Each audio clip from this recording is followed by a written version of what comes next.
തിരുവല്ലയിൽ ഇത്തവണ ത്രികോണ മത്സരത്തിനാണ് കളമൊരുങ്ങുന്നത്. ആദ്യ റൗണ്ട് പ്രചാരണം പൂർത്തിയാക്കിയതോടെ രാഷ്ട്രീയ അടിയൊഴുക്കുകൾ ആർക്കനുകൂലം ആകും എന്ന കണക്കുകൂട്ടലിലാണ് മുന്നണികൾ. കഴിഞ്ഞ 20 വർഷമായി വികസനത്തിന്റെ വിജയവഴിയിൽ തിരുവല്ല എത്തിയിട്ടില്ലെന്നാണ് UDF BJP ക്യാമ്പുകളുടെ പ്രചാരണം. വന്ന വഴി തിരുവല്ലക്കാർ മറക്കില്ലെന്നാണ് LDF ക്യാമ്പിന്റെ വിശ്വാസം. മൂന്നാം തുടർഭരണം ലക്ഷ്യമിടുമ്പോൾ തിരുവല്ലയും ഒപ്പമുണ്ടാകുമെന്ന് LDF കരുതുന്നു. എന്നാൽ കഴിഞ്ഞ കാലങ്ങളിലെ പോലെ ഇക്കുറി മണ്ഡലം നിലനിർത്തുക LDFന് എളുപ്പമാകില്ല.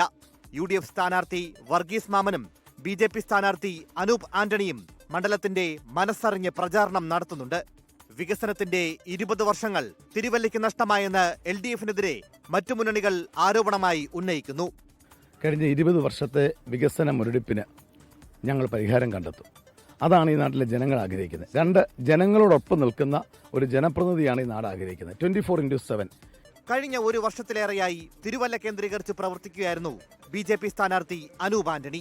തിരുവല്ലയിലെ വോട്ടർമാർ ഇക്കുറി BJPക്കൊപ്പം നിൽക്കുമെന്നാണ് NDAയുടെ വിശ്വാസം. ജനങ്ങളെ വില കുറച്ച് കാണരുത്, അവരെ അണ്ടർ എസ്റ്റിമേറ്റ് ചെയ്യരുത്. അവർക്ക് കൃത്യമായ ബോധ്യമുണ്ട്.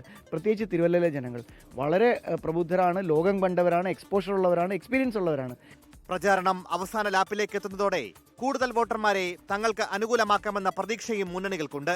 ക്രൈസ്തവ വോട്ടുകളായിരിക്കും തിരുവല്ല തിരുത്തിക്കുറിക്കണോ വേണ്ടയോ എന്ന് തീരുമാനിക്കുന്ന നിർണായക ഘടകം. ഷിജോ കുര്യൻ, 24 പത്തനംതിട്ട.